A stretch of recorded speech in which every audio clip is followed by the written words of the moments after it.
শোনো, তুমি একজন কবি বলে আমি কিন্তু তোমাকে ভালোবাসি। তা না হলে তোমার মধ্যে এমন কোনো গুণ নেই যা দেখে আমি তোমাকে ভালোবাসবো। তার মানে কি আমার মধ্যে কিছু নেই? আছে, কবিতা আছে। শোনো বন্ধু, যেই পুরুষের মধ্যে কবিতা আছে সেই তো পৃথিবীর শ্রেষ্ঠ পুরুষ।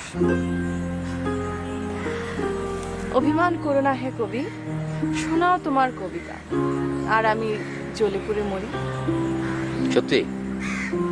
দাঁড়াও।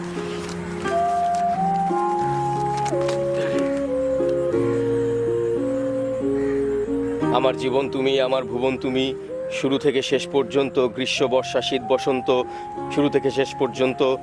তুমি বৈশাখী ঝড়, তুমি দক্ষিণা হাওয়া, তুমি অগ্নিদাহ, তুমি আলোর ছোঁয়া, তুমি গহীন অরণ্য ফাগুনের ফুলবন, তুমি রিমঝিম বর্ষা কুল ভাসানো প্লাবন। তোমারই হাত ধরে পার হয়ে যায় আমি আনন্দ বেদনার সকল সীমান্ত।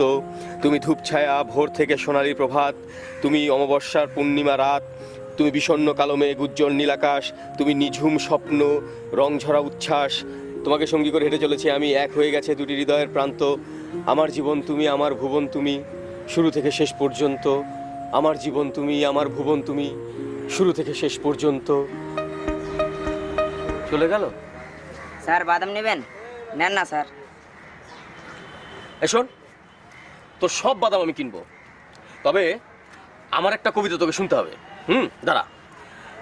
আমার জীবন তুমি, আমার ভুবন তুমি, শুরু থেকে শেষ পর্যন্ত, গ্রীষ্ম বর্ষা শীত বসন্ত, শুরু থেকে শেষ পর্যন্ত। আমার জীবন তুমি, আমার মরণ তুমি, শুরু থেকে শেষ পর্যন্ত, গ্রীষ্ম বর্ষা শীত বসন্ত, শুরু থেকে শেষ পর্যন্ত। তুমি বৈশাখ